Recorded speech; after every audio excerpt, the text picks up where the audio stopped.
C'est reçu encore. On est le 18 mars 2022. Alors, je viens sur la trompette aujourd'hui encore et je viens proclamer le retour de notre Seigneur Jésus-Christ. Amen et Alléluia. Désormais, un seul peuple. Alors, souvent quand on écoute certains messages ou bien certains commentaires, on a l'impression qu'on est deux peuples.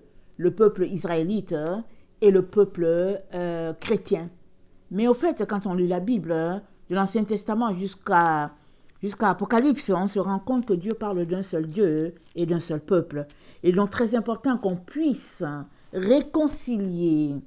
C'est que Dieu lui-même a uni à notre niveau. Parce qu'on ne peut pas continuer de fonctionner comme si on était deux peuples. De telle sorte que il y a des personnes, des spécialistes, disons, soit du Moyen-Orient, peu importe, quand ils parlent de la fin des temps, ils font toujours la distinction entre les Israélites et les non-Israélites, entre les gentils, comme on dit, et le peuple choisi de Dieu. Mais le Seigneur ne veut pas cela, justement.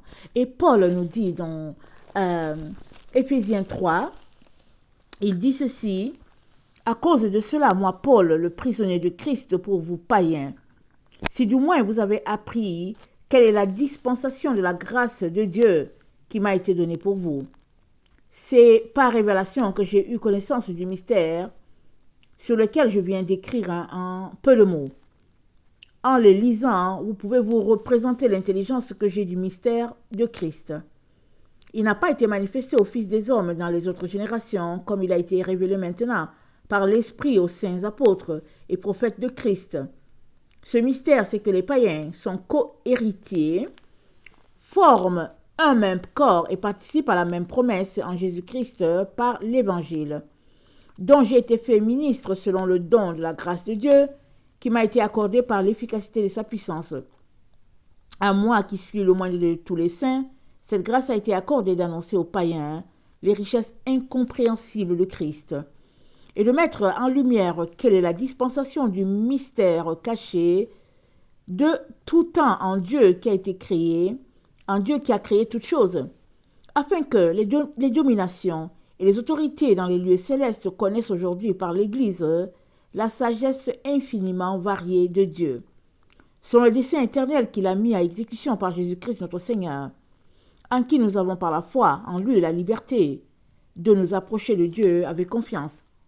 Aussi, je vous demande de ne pas perdre courage à cause des tribulations pour vous. Elles sont votre gloire.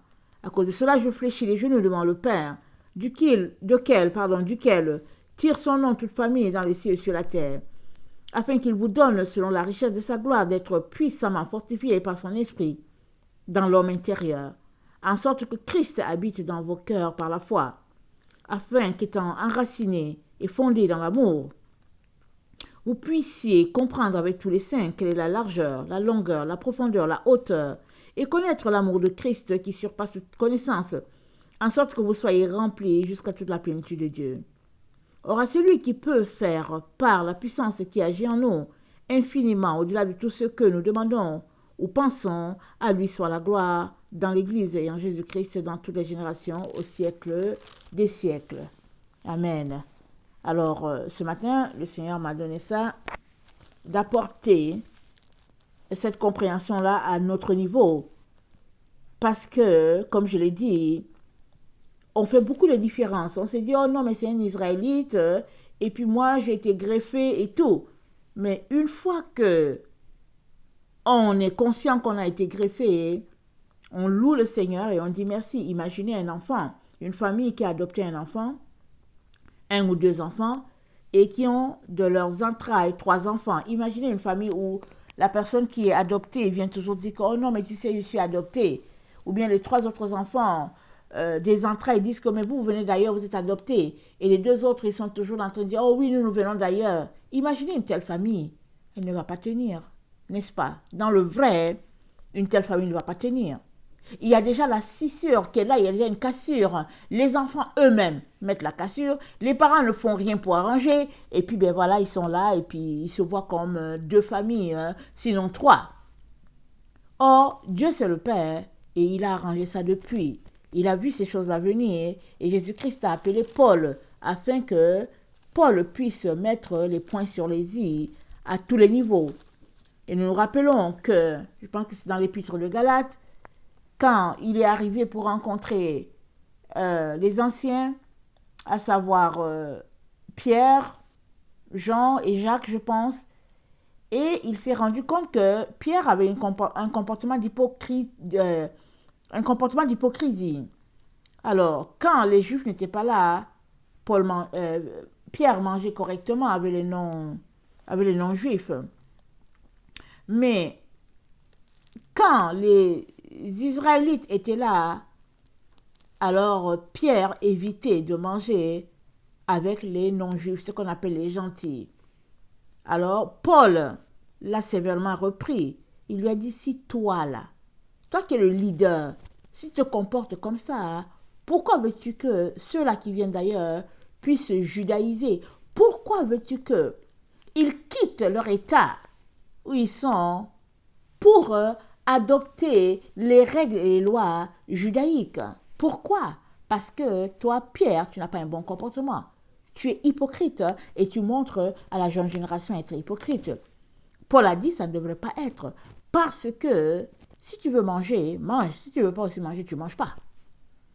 Alors, c'est comme ça que Paul l'a repris sévèrement. Pierre a demandé pardon. Et maintenant, l'amour est revenu au centre.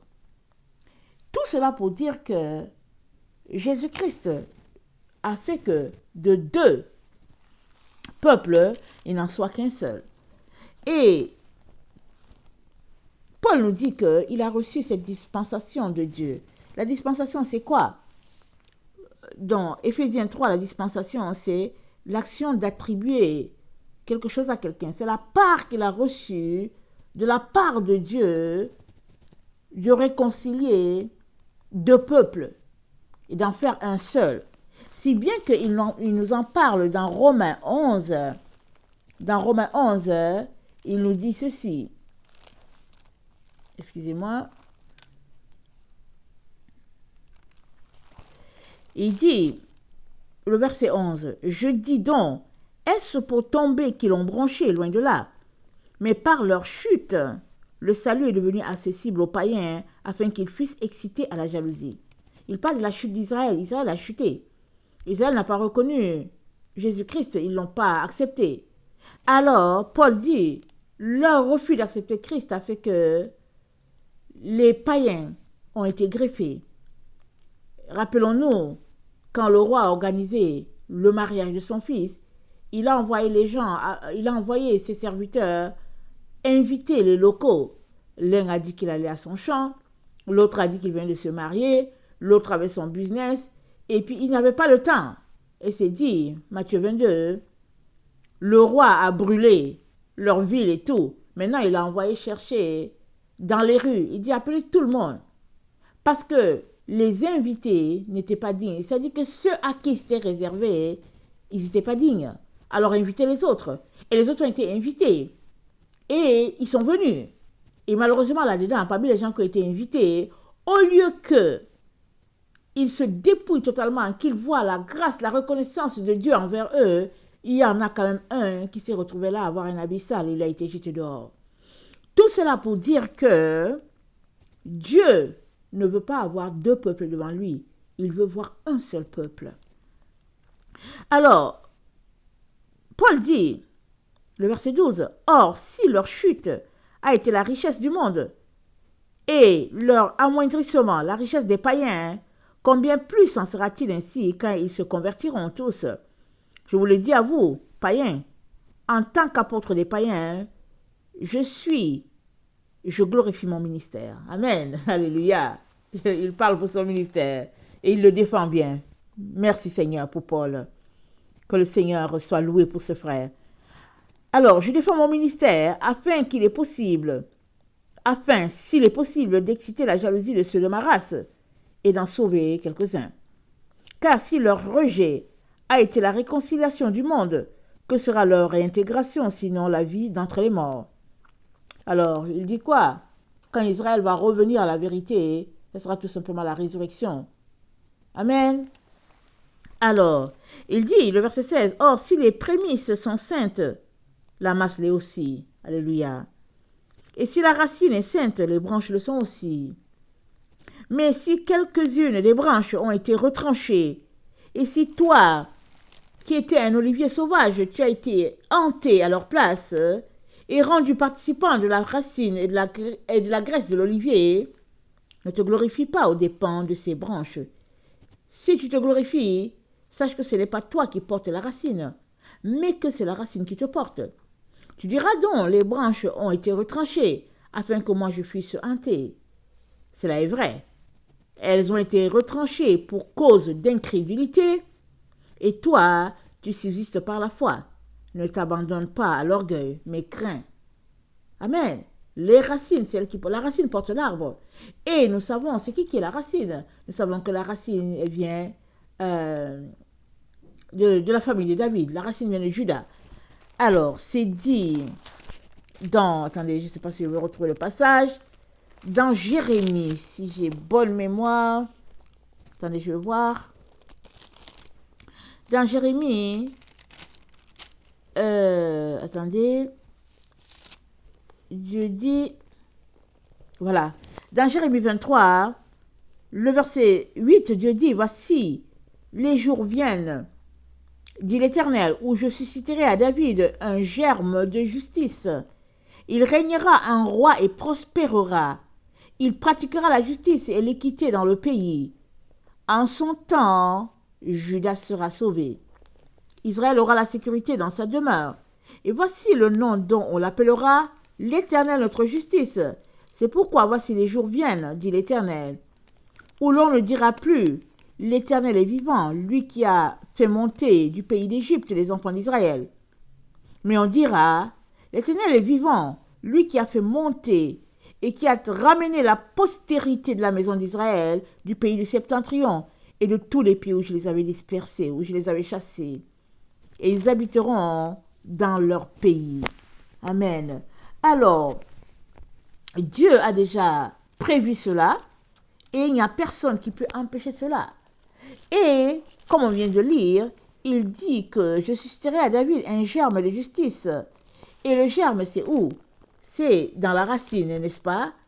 Alors, un arbre, tu peux le couper, mais si la racine est toujours vivante, la racine va faire son travail et un jour, tu vas voir ce même arbre-là, il aura poussé quelque part à côté. Parce que la racine s'est étendue. Et Dieu nous dit que à Israël, à Juda, il va susciter cette racine-là à cause de l'alliance qu'il a faite avec David. Et on ne peut pas empêcher ce que Dieu a décrété lui-même. Alors, et Dieu nous dit aussi dans... attendez, je vais trouver notre passage. Excusez-moi. Je cherche un passage qui confirme l'histoire de Racine. Attendez. Voilà. Dans Zacharie 6, c'est dit, le verset 12. Tu lui diras, ainsi parle l'Éternel des armées. Voici un homme dont le nom est Germe. Germera dans son lieu et bâtira le temple de l'Éternel. Il bâtira le temple de l'Éternel. Il portera les insignes de la majesté. Il s'assiera et dominera sur son trône. Il sera sacrificateur sur son trône. Et une parfaite union régnera entre l'un et l'autre. Alors, l'homme va s'appeler Germe. Un germe, c'est quelque chose de tout petit, n'est-ce pas? Et qui germe, qui prend racine. Et Dieu est en train de nous dire que, dans Romains 11 qu'on est en train de lire, il dit, toi qui viens d'ailleurs, qui a été hanté à Israël, tu ne dois pas être orgueilleux. Mépriser Israël qui est errant par-ci, par-là. Il dit parce que la racine, elle est toujours vivante. La racine, elle est dans le sol. Et Dieu permet ce temps-là afin que les nations puissent se greffer à Israël. Alors on appelle ça le temps de la grâce. Dieu permet cela. Et Paul dit, vient un temps où la porte de la grâce sera fermée. Alors, la racine qui était dans le sol va juste éclore. Et elle va fleurir. Et elle va produire un merveilleux arbre. Et ceux-là qui auront accepté de se greffer vraiment à Israël, ils vont juste faire partie de cet arbre-là parce qu'ils sont greffés. Vous savez, quand on greffe deux arbres, à un moment donné vient, on ne reconnaît plus le côté qui a été greffé ou pas. Quand j'étais petite, mon papa m'avait appris à greffer un manguier. Mon papa il était dans ces choses-là, il m'a appris à greffer. Alors, j'ai voulu faire l'expérience. Mais, j'ai fait une petite erreur, c'est que mon arbre, mon manguier que je voulais greffer avait déjà deux branches. Alors, quand j'ai greffé un côté, j'ai greffé d'un côté, dont le côté où j'ai greffé, la greffe est partie juste du côté d'une branche. Et l'autre branche n'a pas été greffée. Si bien que le mangue greffé, il donne des grosses mangues. Et le côté qui n'est pas greffé, ça donne de petites mangues. Alors, les gens venaient toujours voir cet arbre-là. Ils se disaient, mais cet arbre-là est bizarre. Ils disaient toujours, mais il est bizarre cet arbre-là. Comment se fait-il que le même arbre il donne de gros fruits et de l'autre côté, c'est tout petit? Alors, le côté où c'est tellement gros, où ça pèse, on supportait ça tout le temps. On mettait des pieux pour supporter tellement le poids des mangues greffées était lourde. C'était vraiment ça pesait. C'était des bonnes mangues juteuses. Mais de l'autre côté, c'est des toutes petites mangues. Vraiment, tu goûtes, le goût est différent. Et ça, c'est parce que, en mettant ma pratique, je n'ai pas saisi qu'il fallait juste la tige, une seule tige et c'est tout. J'ai attendu et puis quand l'arbuste s'est divisé, j'ai fait mon greffage. Et Dieu, quand Dieu greffe là, tu ne vois pas la différence. J'ai greffé, j'étais petite, la différence était là. Hein? Et puis bon, aujourd'hui c'est un spectacle. Mais quand le greffage est très bien fait, on ne voit pas la différence entre les. On ne sait même pas que l'arbre a une fois été. Que la greffe vient d'un autre arbre, on ne sait pas. On mange seulement le fruit, on sait que c'est bon. Et Dieu aimerait qu'on soit comme ce manguier-là greffé. Que l'autre ne sache pas que lui, là, il est israélite d'origine ou pas. Que si l'autre loue le Seigneur pour toi ou bien pour l'autre, qu'il puisse le louer à cause de la gloire de Dieu en vous. Amen. Suppose que toi, tu es israélite et moi, je ne le suis pas. Mais que nous avons la même foi dans notre Seigneur Jésus-Christ, la même doctrine. Alors, quand les autres vont nous regarder, ils vont juste voir l'amour agapé entre nous. Ils ne vont pas voir que celui-ci il est israélite d'origine et l'autre pas. Mais ils vont voir la gloire de Dieu en nous. C'est ça que Dieu est en train d'élever ici. C'est ça qu'il est en train de pointer. Parce que la gloire de Dieu ne peut pas être vue là où il y a la division. Là où il y a les querelles. Là où il y a le mépris. Là où il y a l'orgueil. Ça ne peut pas être vu. Normal qu'aujourd'hui, les enfants de Dieu soient si mêlés dans leurs pensées. Ils sont là, ils écoutent, l'autre dit que ouais, quand Jésus va venir, et puis Israël sera sauvé, et puis les gens qui ne sont pas israélites, ils seront déjà enlevés, ils seront au ciel, et puis toutes sortes d'histoires à dormir debout. Il n'y a pas quelqu'un qui va aller au ciel et puis l'autre va rester sur la terre, et en fonction du fait qu'il est gentil, ou bien, je veux dire, en fonction du fait qu'il est non-juif ou pas. Non. S'il y en a qui vont au ciel, et que l'autre ne vont, s'il y en a qui vont au ciel, et que les autres ne vont pas, ça sera en fonction du fait qu'ils ont accepté Jésus-Christ ou bien ils ne l'ont pas accepté. Ce n'est pas en fonction du fait qu'ils sont Israélites de naissance ou pas. Parce que rappelons-nous, quand ils ont rejeté Jésus, Jésus n'a pas dit « Ok, vous êtes les descendants d'Abraham, vous avez le sang d'Abraham. » Non, non. Jésus a dit « Votre terre vous sera laissée déserte jusqu'à ce que vous disiez « Béni soit celui qui vient au nom du Seigneur. » Jésus-Christ a dit cela. Donc, la différence entre deux personnes, ça devrait être que toi, tu marches dans la lumière et l'autre ne marche pas dans la lumière. C'est ça la différence entre vous. Alors, il y a déjà une séparation, il y a déjà un mur. Alors, toi, tu as le vrai Dieu et puis l'autre n'a pas le vrai Dieu. C'est ça la différence. Mais la différence n'est pas sur le fait que toi, tu as le sang d'Abraham qui coule dans tes veines et puis l'autre, il a été greffé. Non, non, non, ça ne devrait pas. Et Dieu pointe cela par la bouche de l'apôtre Paul. Paul ne veut pas. Paul dit que Dieu lui a donné cette révélation-là. Révélation que les autres n'avaient pas, que les apôtres qui ont marché avec Jésus-Christ n'avaient pas. Pourquoi? Ils étaient des Israélites d'origine, alors que Paul, il a grandi loin de la contrée, comme on dit, il était citoyen romain. Donc il était un Israélite avec la nationalité romaine. Donc il a grandi au milieu des étrangers.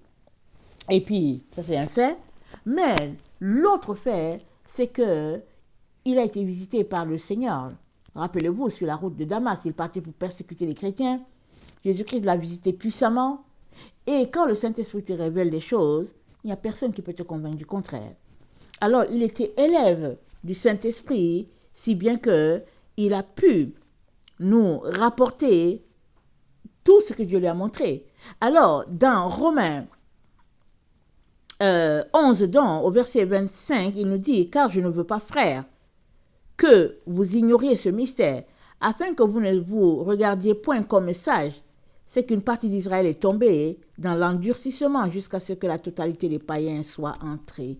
Et ainsi, tout Israël sera sauvé, selon qu'il est écrit, le libérateur viendra de Sion, et il détournera de Jacob les impiétés. Et ce sera mon alliance avec eux, lorsque j'ôterai leurs péchés. En ce qui concerne l'évangile, ils sont ennemis à cause de vous, mais en ce qui concerne l'élection, ils sont aimés à cause de leur Père. Car Dieu ne se répand pas de ses dons et de son appel. De même que vous aviez autrefois désobéi à Dieu et que par leur désobéissance, vous avez maintenant obtenu miséricorde, de même ils ont maintenant désobéi, afin que par la miséricorde qui vous a été faite, ils obtiennent aussi miséricorde. Car Dieu a renfermé tous les hommes dans la désobéissance pour faire miséricorde à tous. Amen. Aux profondeurs de la richesse, de la sagesse et de la science de Dieu. Amen. Alors Dieu a enfermé tout le monde dans la désobéissance pour faire miséricorde à tous. Alors, nous devons donc comprendre que il n'y a pas, comment on appelle ça, une prédication de la fin des temps juste pour les Israélites d'origine et puis les autres c'est pour le peuple qui a été greffé. Non, non, non, non. C'est pour cela qu'il y a beaucoup de confusion dans ce temps où nous nous trouvons. Les enfants de Dieu sont mélangés. Ils sont confondus. Ils sont mêlés, comme on dit. Ils sont là, ils se disent que, ah non, mais ils avaient dit que les chrétiens, Jésus va venir nous enlever, on ne va pas souffrir. Et puis après, ils ont dit que les Israélites, et puis voilà ce qui va se passer. Mais ce n'est pas ça. Ce n'est pas ça du tout. Si on prend les Écritures, comme on vient de parler, de partager, Dieu a fait qu'il y a un seul Dieu et il y a un seul peuple. Et dès le départ, ça dit que dès le premier siècle, alors que les disciples n'étaient pas morts, ils étaient encore là, Jésus-Christ a appelé Paul. Il a appelé Paul et il lui a donné cette révélation-là, afin qu'il n'y ait pas une scissure, afin qu'il n'y ait pas une division. Alors, j'ai mentionné le fait que Pierre faisait semblant, il jouait son hypocrite. Quand les Israélites d'origine étaient là, ils ne se tenaient pas avec les païens, etc. Mais ils ne sont plus païens. Ils ont donné leur vie à Jésus. Ils n'étaient plus des païens. À partir du moment où ils donnaient leur vie à Jésus, ils n'étaient plus païens. Et puis c'est ça que Paul est venu enseigner, en disant que désormais les païens sont co-héritiers. Ça c'est, on retourne dans Éphésiens. Dans Éphésiens, attendez, il faut que je lise bien mon texte que le Seigneur m'a donné aujourd'hui. Donc dans Éphésiens 3, excusez. Donc, Paul nous dit qu'il a reçu ce mystère-là par révélation et il dit que les païens sont co-héritiers, ils forment un même corps, ils participent à la même promesse. C'est ça.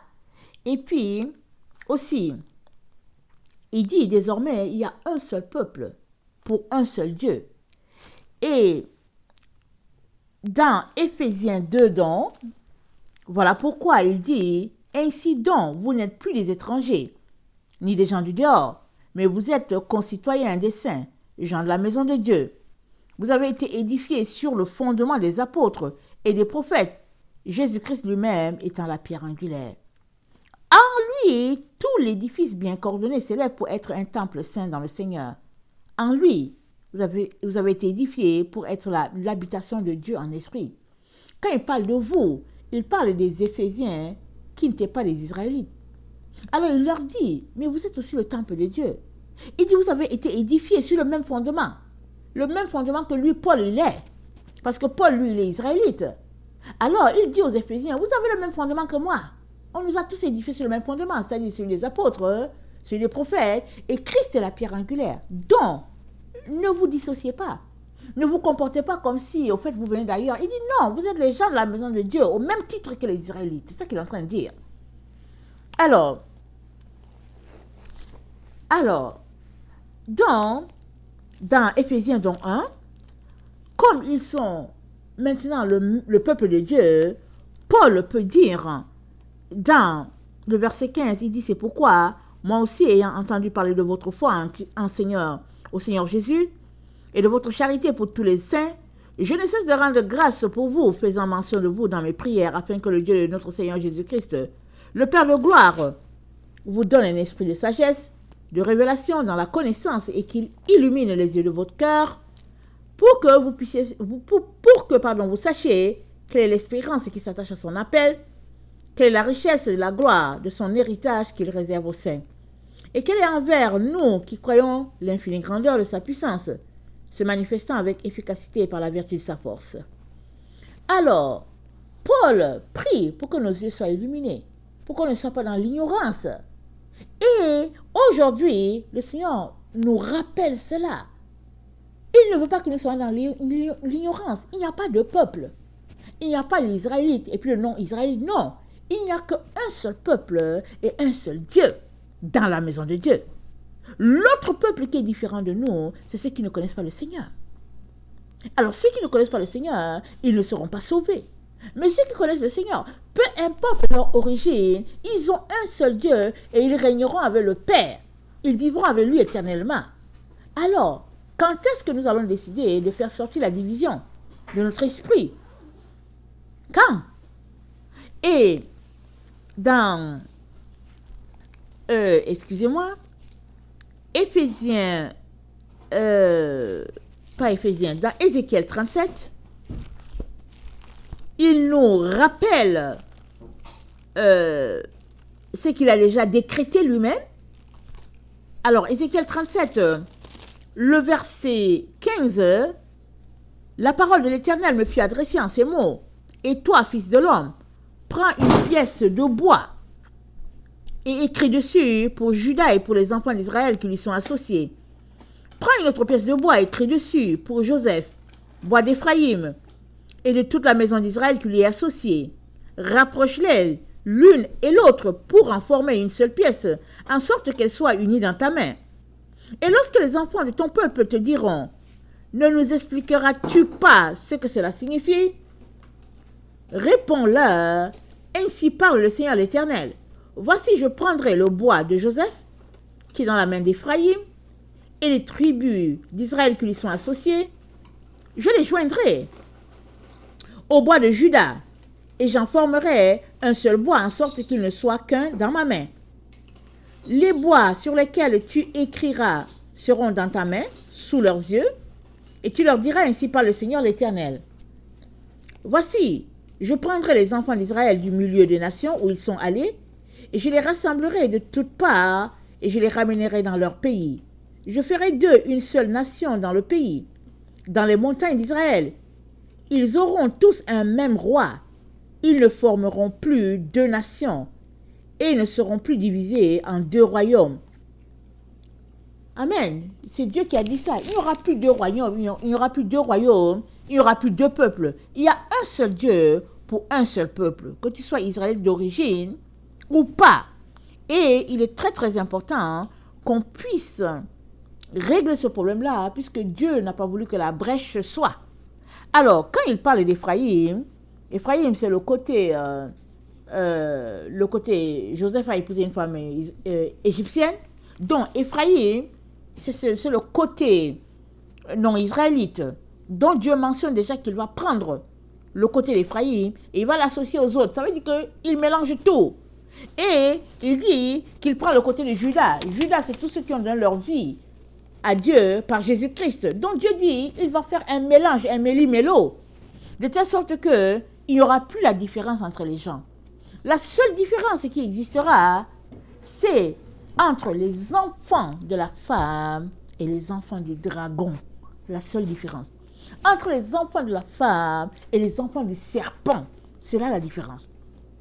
Mais si toi, c'est le Dieu d'Israël que tu sers, le véritable Dieu, si c'est avec lui que tu marches, alors enlève de ton esprit toutes les différences entre l'Israélite d'origine et toi. Vis selon le fondement établi par notre Dieu, parce qu'il a dit, le libérateur, il viendra de Sion. C'est là que le libérateur va venir. Amen. Il est très très important qu'on puisse aller dans le sens de Dieu, qu'on puisse s'unir à Dieu dans ce que Dieu est en train de faire dans les temps dans lesquels nous sommes. Alors, écoutez les messages qui prônent le fait qu'il y a les Israélites d'un côté, les Israélites d'origine et les non-Israélites. C'est un message qui ne va pas dans la volonté de Dieu.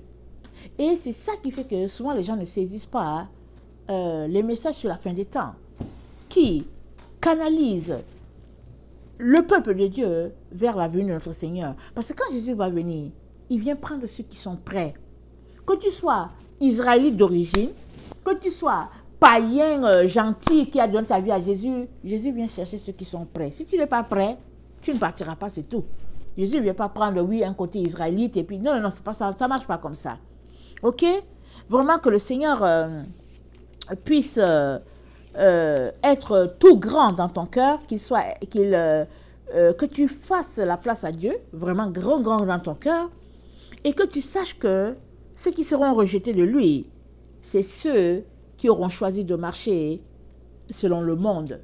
Mais si toi, tu choisis de marcher selon le Seigneur Jésus, alors toutes les promesses que Dieu a dites dans l'Ancien Testament jusqu'à dans le Nouveau, ils sont aussi pour toi.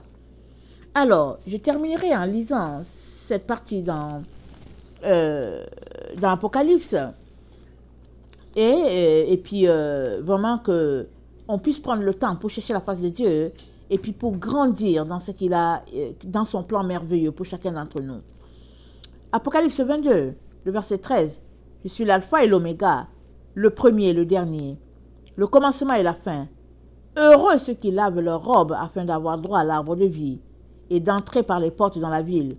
Dehors les chiens, les enchanteurs, les impudiques, les meurtriers, les idolâtres et quiconque aime et pratique le mensonge. Moi, Jésus, j'ai envoyé mon ange pour vous attester ces choses. Dans les églises, je suis le rejeton de la postérité de David, l'étoile brillante du matin. Amen. Jésus-Christ est le rejeton de la postérité de David.